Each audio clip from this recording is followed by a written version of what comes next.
अंजलि शादी कराएगी वेद और आरती की। Hey everyone, welcome back to my channel. Aarti Anjali Awasthi के सीरियल के अपकमिंग एपिसोड में आप सबको देखने को मिलने वाला है कि किस तरीके से अंजलि ने अपनी बेटी की जान बचाई है।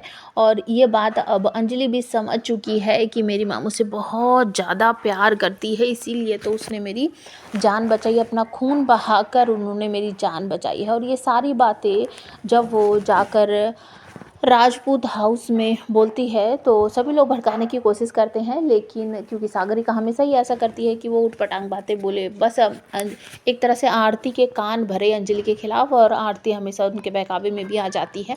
लेकिन अब आरती ने क्लियर तौर पर कह दिया मेरी माँ मुझसे बहुत प्यार करती है। सागरिका कहती है उसने तो तुम्हें दूध भी नहीं पिलाया, वो कहाँ तुमसे प्यार करती है।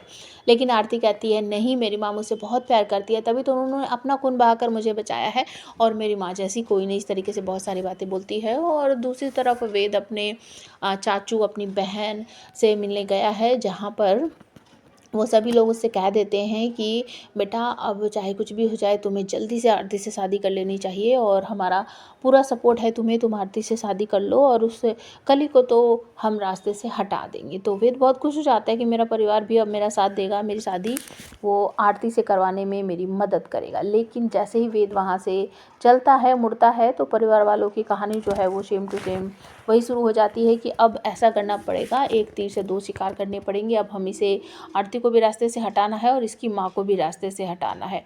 सेम टू सेम यही बातें जब वैभव चाचू मिलने आएंगे अंजलि से, वो भी कहेंगे कि अंजलि तुम बहुत बड़ी मुसीबत में फंस चुकी हो, तुम दलदल में फंस चुकी हो, और तुम्हारी बेटी भी दलदल में फंसी हुई है। देखना, मेरी बात नोट करके रख लो, अब आरती की शादी बहुत जल्दी होने वाली है, तुम्हें वहाँ बुलाया जाएगा, और तुम्हारे लिए वहाँ एक बड़ी सारी खाई खोद कर रखी गई है, जिसमें वो तुम्हारे जान लेने वाले हैं। तुम लिख कर रख लो, सिर्फ कहानी यहीं ख़त्म नहीं होगी बेटा, वो तुम्हारे साथ आरती को भी बलि बनाने वाले हैं, मतलब अब तुम दोनों की जान वो सब लेकर रहेंगे। अंजलि कहती है कौन है जो मेरी जान लेगा, किस में इतनी हिम्मत है, किस में इतना दम है। तो एक एक करके सबका नाम गिनवा देते हैं कि तुम्हारी जान लेना चाहता है युवराज और उसका पिता और वेद प्रकाश, सबका नाम लेते हैं। मतलब कि वो यहाँ तक कि वो अभय, सागरिका और राघव सिंह राजपूत, सबका एक एक करके नाम गिनवा देते हैं कि ये सब अब देखना, वो सब मिलकर ना तुम्हें रास्ते से हटाना चाहते हैं। और तभी थोड़ी देर के बाद फ़ोन पर बात करने लगती है, अपनी माँ के पास कॉल लगाती है आरती, और आरती कहती है कि माँ मैं समझ गई हूँ तुम मुझसे बहुत ज़्यादा प्यार करती हो, माँ तुम मेरी शादी में आओगी ना, तुम मेरी शादी करवाओगी ना वेद बाबू से, मैं उनसे बहुत प्यार करती हूँ, तुम मेरी शादी करवाओगी ना, एक दिन के लिए मेरी माँ बन जाओ ना माँ। तो अंजलि उस तरफ से कहती है हाँ बेटा, मैं ज़रूर तेरी शादी करवाऊंगी।